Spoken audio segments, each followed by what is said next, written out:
Hola amigos, muy buenas tardes. Como siempre estamos aquí en La Victoria de la Mente, los miércoles como hoy.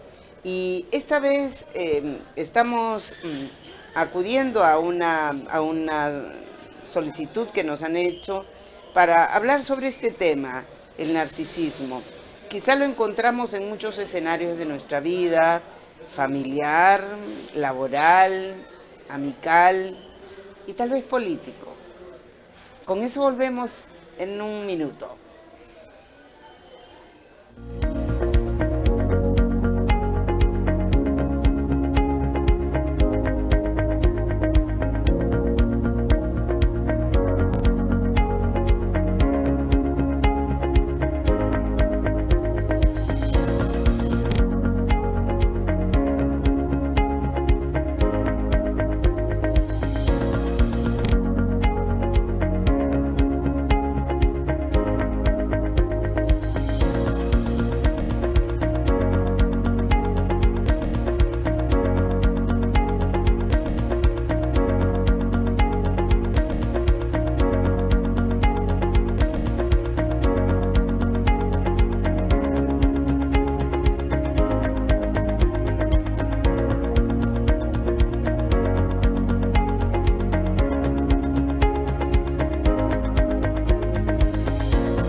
¿Deseas tener tu propio programa? Global Studio TV te da la oportunidad de realizarlo, donde podrás comunicar diversas especialidades y formatos. Ahora contamos con diversos programas como Solo para Ellas, Primero es lo Nuestro con Lucila Chacaltana, El Son de Pedro Emilio, Tributo al Artista con Paloma, Arriba los Pañuelos con la carismática Karen López, Ritmo Urbano y La Hora del Apache, entre otros. ¿Qué esperas? Comunícate al 964-582-611 o acércate al Jirón Cusco 440, oficina 292 en el Cercado de Lima. Te esperamos. Sé parte de Global Studio y disfruta de tu programa.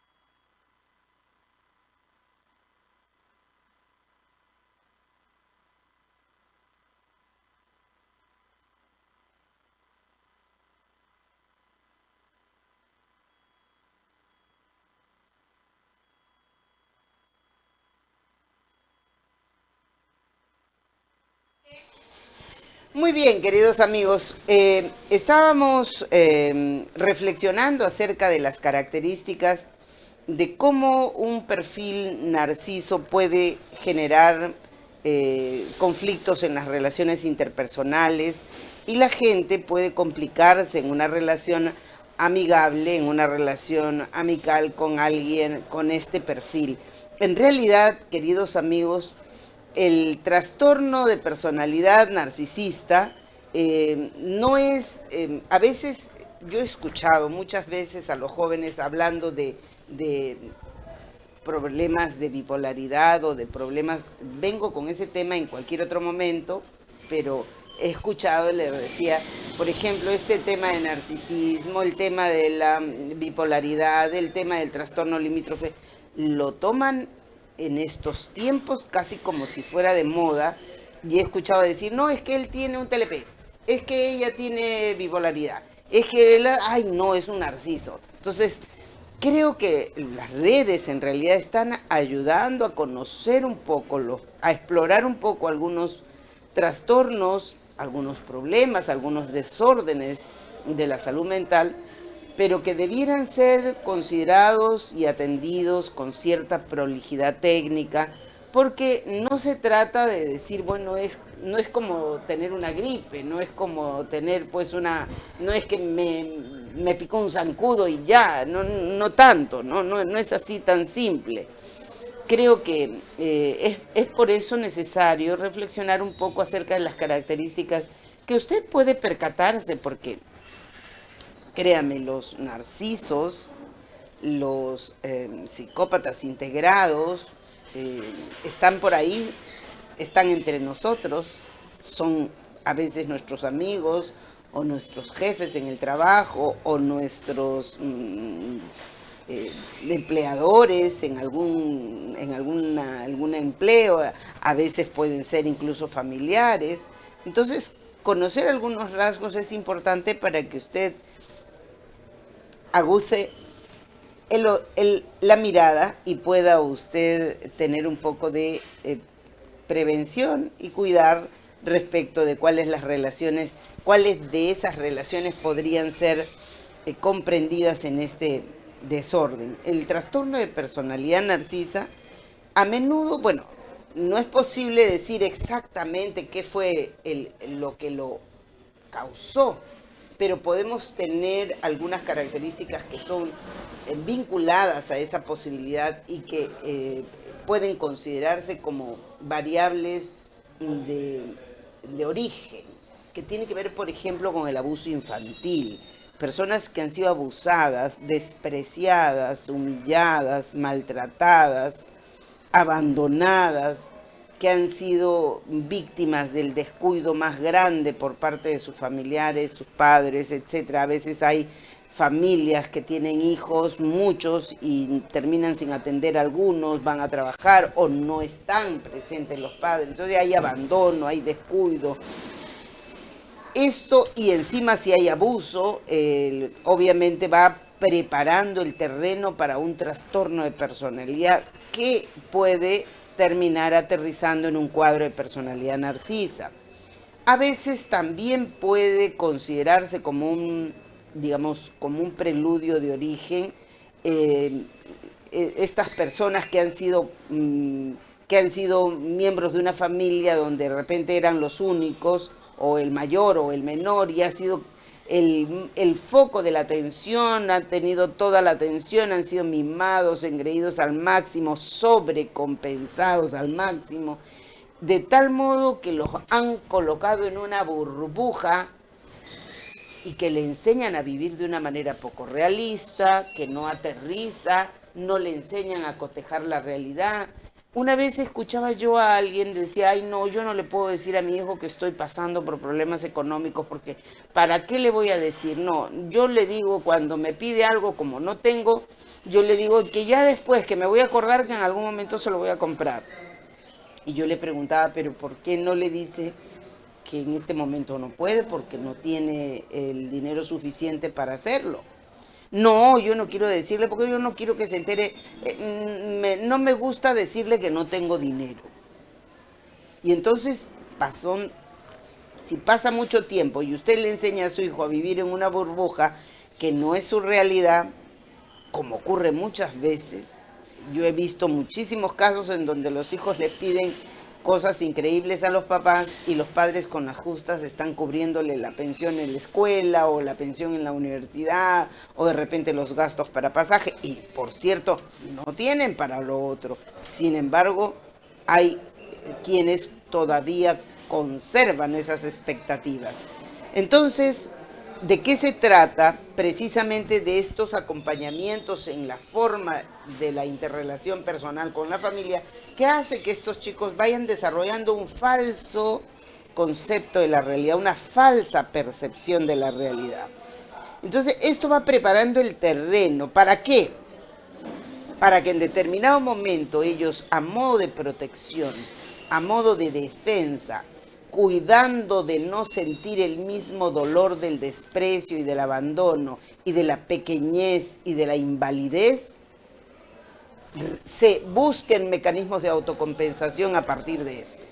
Entonces esta sensación de superioridad, esta particular sensación de grandiosidad, que puede ser incluso un invento, que puede ser, porque algún día lo hizo y de pronto descubrió que era el centro de la atención, que lo aplaudían, que lo celebraban, que lo admiraban, que desarrollaba cierto compromiso.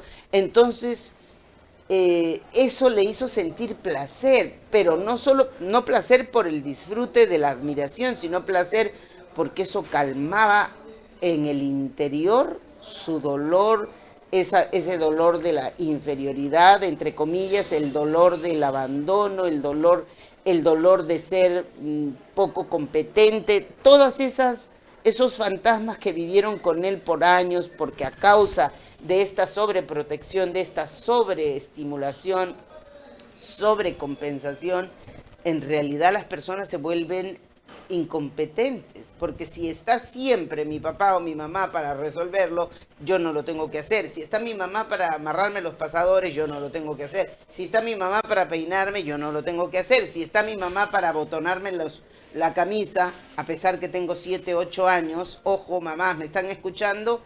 Entonces no lo tengo que hacer. Esto puede ir generando cierto colchón psicológico que prepara el terreno para que estas cosas puedan ocurrir. Entonces, de este modo, estas características, por ejemplo, la superioridad, este tema de sentirme poderoso, enormemente solvente, que yo todo lo puedo resolver y que concita el interés, la simpatía, la admiración de la gente, calma mis dolores y me da esa palmadita psíquica y mental que yo necesito para sentirme gratificado. Entonces, esto, por ejemplo, termina recalando en este trastorno de personalidad narciso, donde las personas se van a caracterizar por ser, por ejemplo, déspotas, maltratadores, prepotentes, quieren ser el centro de la atención siempre, es la persona que habla. Hay 10 personas, pero la que habla todo el tiempo es ella o él. Y los demás, los otros 9, pues con las justas se les escucha la voz, pero después el que habla de principio a fin es esa persona. Y muchas de las veces ustedes se pueden percatar porque estas personas fantasean, cuentan relatos un poco extraídos, sin lógica, amarrados en el camino, parchados en el camino, para que calce, para que sea una historia más o menos creíble.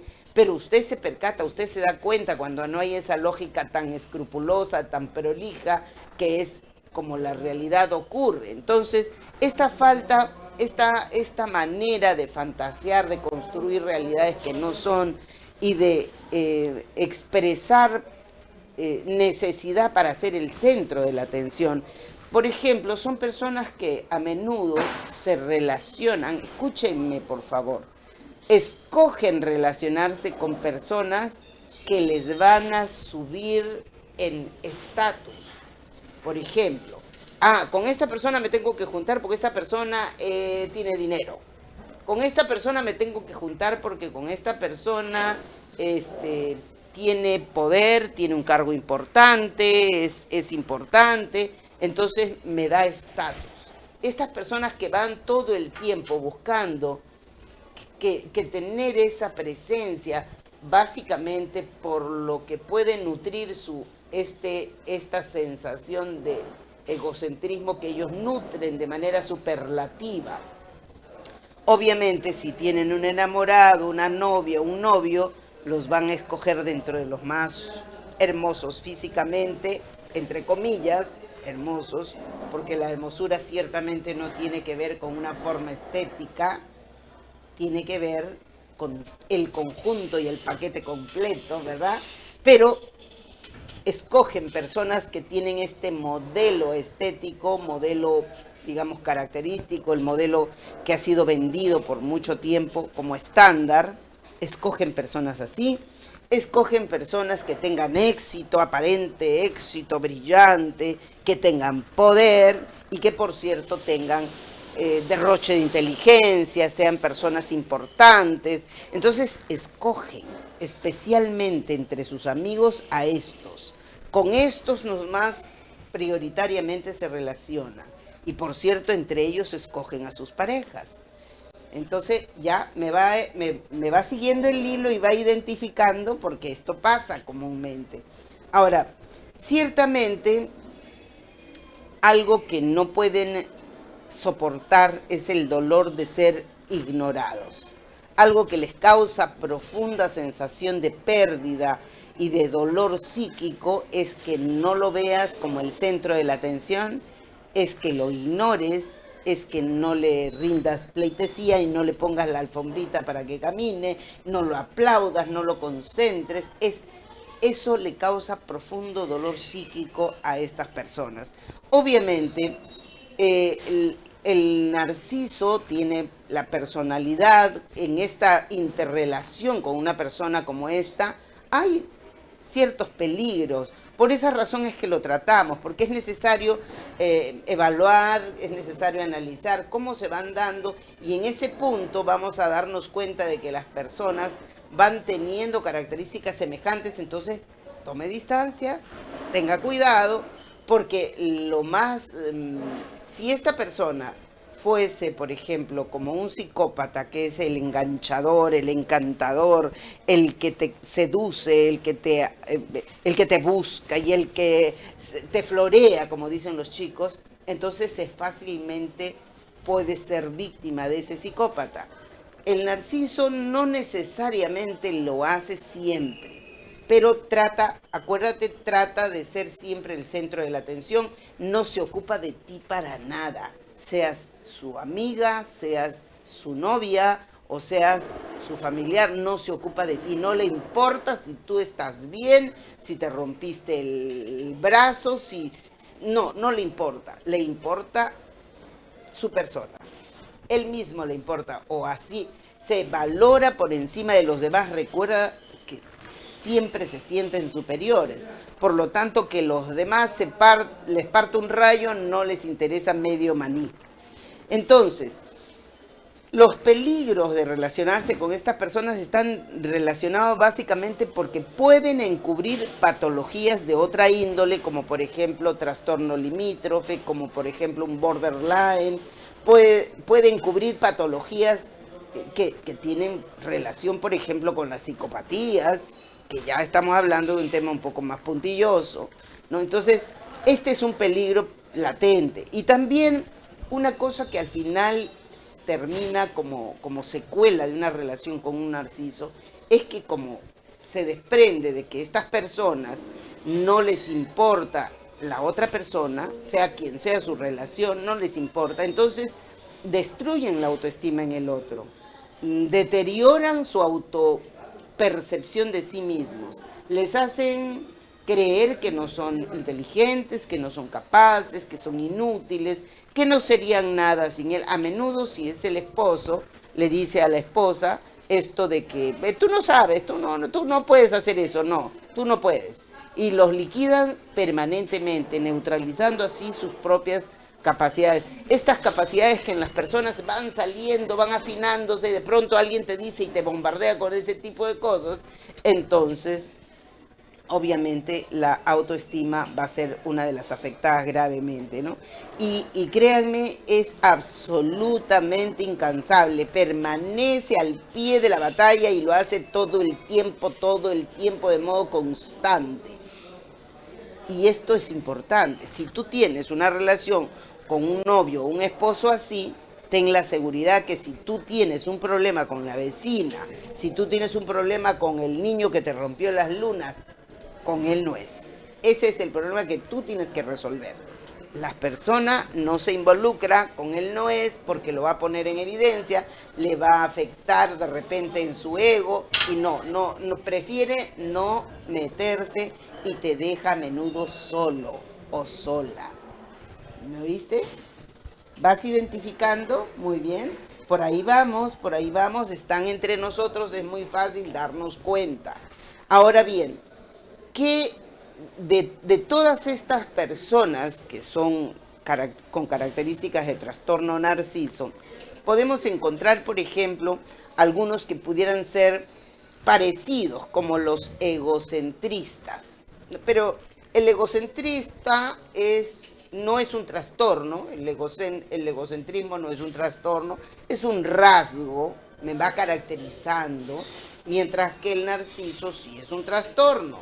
El narciso necesita, demanda, le urge tener esa atención, le urge, lo necesita porque, ya le dije, lo usa porque de esa manera calma su dolor.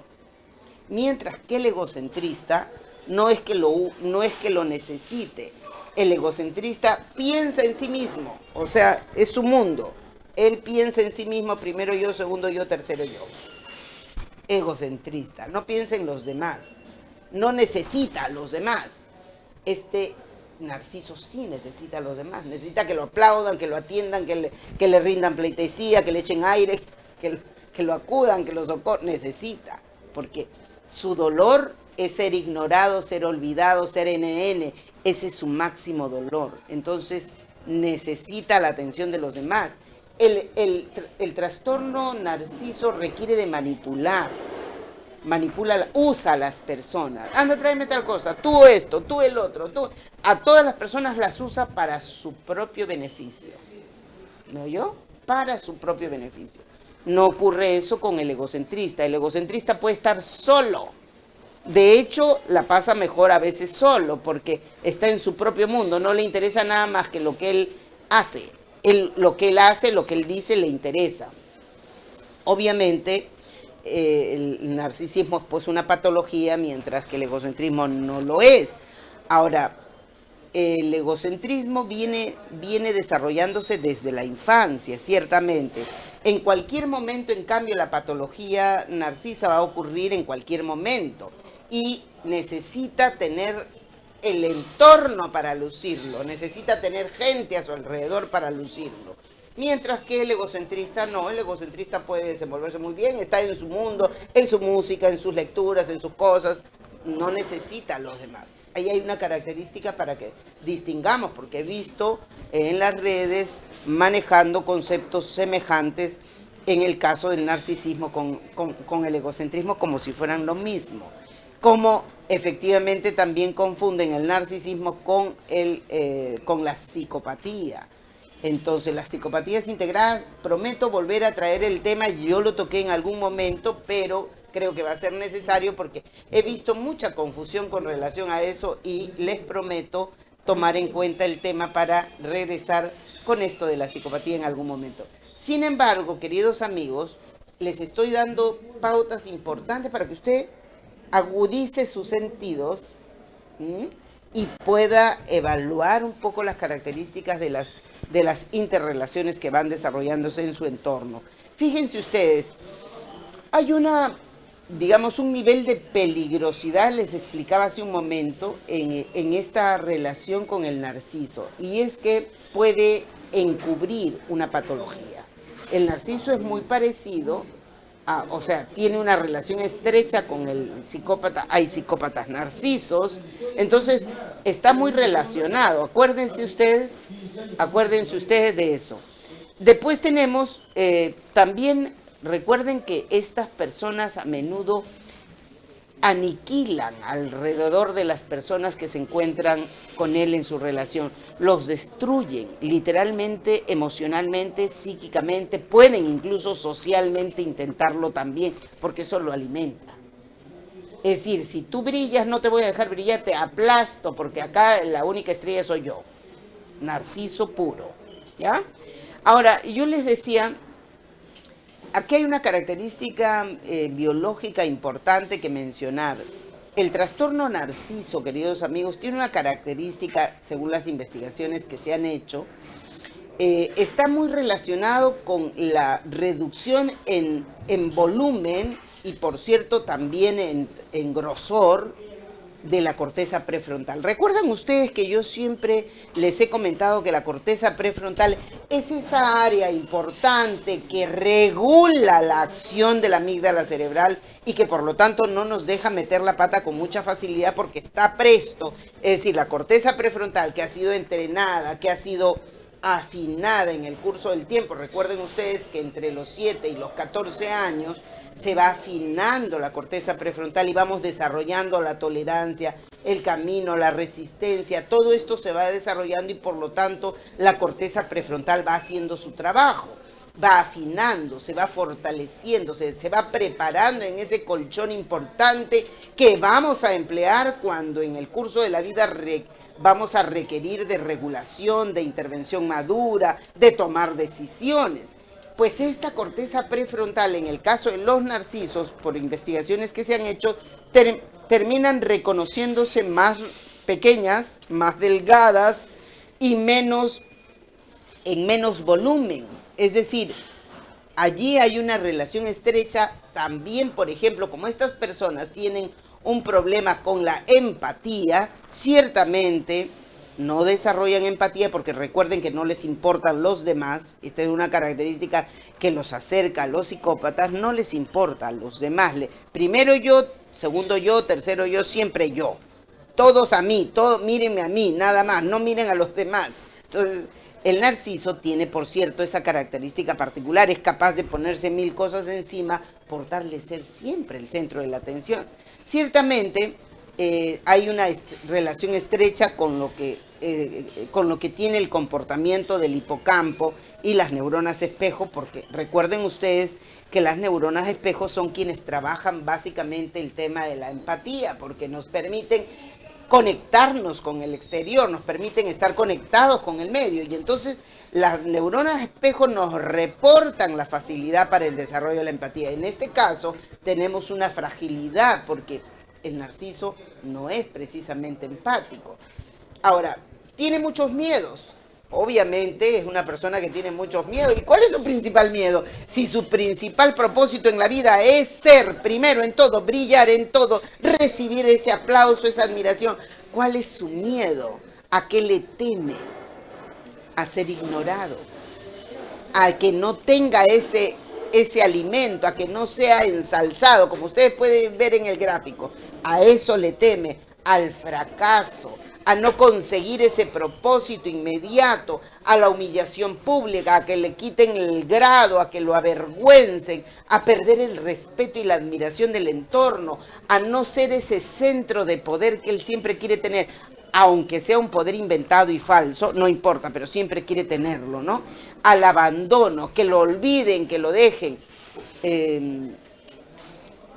Hay una canción que yo recuerdo siempre con particular nostalgia, no sé si es el término correcto, pero me da como una sensación particular esta canción porque habla de la muerte. Dice, quisiera estar presente el día de mi entierro para ver si entre la gente están los que yo más quiero.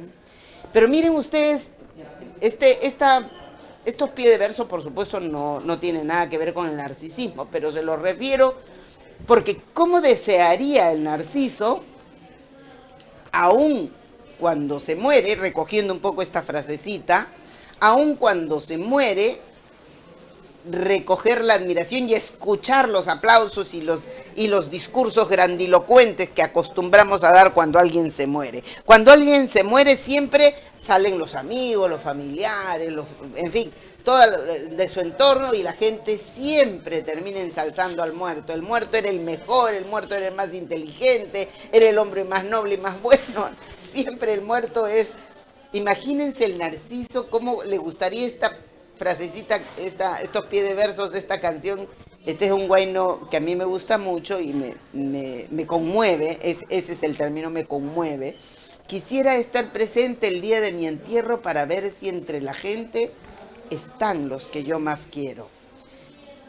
¿Cuánto de nosotros podríamos querer eso, verdad? Pues, si tuviéramos una fórmula para mirar después de muertos, cómo siente el corazón de las personas que están en nuestras exequias, cómo nos lloran o cómo están pensando respecto de nosotros que ya nos fuimos, quizás nos gustaría y sería de repente gratificante. ¿Cómo cree que lo siente el narciso? El narciso es capaz de hacer cualquier contrato especial para sentir esa admiración, ese respeto, ese dolor profundo que puede estar causando en las personas su muerte. Mire usted cómo se lo digo. Entonces, teme al fracaso, teme al olvido. Como dice esta canción se llama Olvido. Por eso es que justamente estos pies de versos son curiosamente particulares, ¿no? Quisiera estar presente el día de mi entierro para ver si entre la gente están los que yo más quiero. El olvido, lo que sí me hace temblar es el olvido. Exactamente como podría decirlo este ser que sufre, que le duele el abandono, la pérdida. Recuerden que el nacimiento del trastorno, de esta patología, precisamente tiene relación con este abandono, con este desprecio de origen, tiene relación con esta vida desprovista, quizás no solo de cuidados físicos y materiales, sino también de afectos. Entonces estamos hablando de esta sensación de abandono, de perder. Eso le causa profundo dolor y profundo miedo. Perder, fracasar, no tener el éxito que esperaba, sufrir profundamente el olvido. Esto es lo que el narciso podría caracterizar de modo puntual. Ahora bien, ¿qué es lo que haría el narciso que podría caracterizar una frenética búsqueda? ¿Qué es lo que busca finalmente el narciso? Busca la sensación del éxito. Quizás no tenga una comprensión exacta de lo que significa el éxito, pero busca esa falsa percepción del éxito. El éxito que lo pone en una foto, que lo pone en una pantalla, el éxito que le permite que la gente lo aplauda, ese éxito es el que busca. El éxito laboral, social, económico, busca gente que pueda dotarle de una aparente inteligencia, aunque no la tenga efectivamente, pero si puede parecerse, ojo, si puede parecerse, y en esto les digo que hay muchos de los que inundan las redes y se autodenominan o se han certificado en algún momento como coach, que calzan perfectamente, porque les han enseñado a hablar y les han enseñado a usar ciertas posturas y ciertas poses para persuadir al auditorio, de tal modo que en realidad hay un discurso, hay un speech en lo profundo esencialmente narciso. Y obviamente, si a esta persona lo colocan en un lugar y le llaman influencers, porque están allí y hablan de cosas que incluso no conoce, porque los encontramos en las redes, están allí de manera absolutamente abundante. Encontraron una fórmula. Yo escuchaba a una conocida psiquiatra en algún momento explicar que tenía una paciente que llegó tan derrumbada moral, emocionalmente, llorando porque no sabía qué hacer, porque tenía una lucha existencial, no sabía para qué vivía, y etcétera. Y de pronto le dice, mientras le contaba, la psiquiatra le escuchaba, bueno, y en determinado momento le sorprendió, miren ustedes, le sorprendió, porque ella dijo, uy, ¿qué hora es? Ya son las 5 de la tarde. Un momentito, ¿me da permiso unos minutos? Tengo que mandarles un mensaje a mis fieles seguidores, a mis fans. Y entonces la psiquiatra dijo, bueno, está bien. Ella se fue un momentito, se miró en el espejo, se acomodó la facha, se quitó las lágrimas, se empolvó, puso su mejor sonrisa y empezó a decirles, bueno, ya estamos aquí, queridos amigos, para que ustedes no olviden que su encuentro conmigo es siempre fortalecedor. Desde aquí mis mejores vibras para que la vida la podamos disfrutar, y patatín y patatán, en un discurso completamente febril y falso, porque ella no estaba sintiéndose feliz. Ella estaba muy lejos de sentirse exitosa y feliz, y sin embargo puso su cara frente a la pantalla y les mandó ese mensajito. Terminó ese encuentro con su fan y regresó al diván de la psiquiatra y le dijo, ay, es que ellos esperan que yo a esta hora les mande un mensajito. Y ella se quedó cortada porque dijo, ¿qué es esto?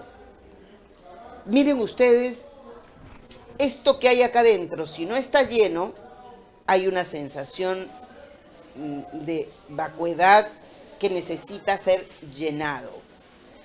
Tiene que ver con la existencia, tiene que ver con mi necesidad de vivir, tiene que ver con cómo disfruto de cada segundo de mi vida. Pero si no lo disfruto, porque en el fondo tengo mis propios vacíos que no he logrado llenar, y esa búsqueda frenética para llenar ese vacío hace que yo sienta finalmente que algo me falta. Al narciso siempre le va a faltar atención, admiración, respeto, cariño, éxito, influencia social, poder, etc. Todas estas cosas que son las que busca, poder, a costa de todo poder. Éxito, el éxito denominado o el éxito entendido como la colocación de un gran cargo o como la recepción de un sueldo enorme o como, en fin, a eso le llaman éxito. ¿Reconoce usted esta característica en muchos libritos que también han circulado por nuestros medios? Muchísimo, y que circulan todavía, y que nos venden la idea del éxito barato. Del éxito, tú vas a tener éxito, solo tienes que sentirlo, solo tienes que pensarlo, solo tienes que quererlo y vas a tener... Perdón, ya paremos de venderle falsas expectativas a la gente. El éxito, queridos amigos, se construye cada día, viviendo el presente, amando tu presente y por supuesto disfrutando de las experiencias del día. Si lograste terminar el día cumpliendo la agenda que marcaste para hoy, hoy tuviste éxito. No, cuando me compre mi casa voy a tener éxito. Cuando consiga ese puesto voy a tener éxito. Cuando me compre el nuevo carro voy a... No piensen eso. Eso no es verdad. No es verdad. Entonces, esta búsqueda frenética del narciso por el éxito, por la felicidad, esa es otra búsqueda frenética. La felicidad es lo más importante. No es verdad. ¿Y qué es la felicidad? ¿Es un estado final? Me voy a casar y ya voy a ser feliz. O me voy a divorciar y ya voy a ser feliz. ¿Eso compra la felicidad? Pues no, ciertamente no, de ninguna manera.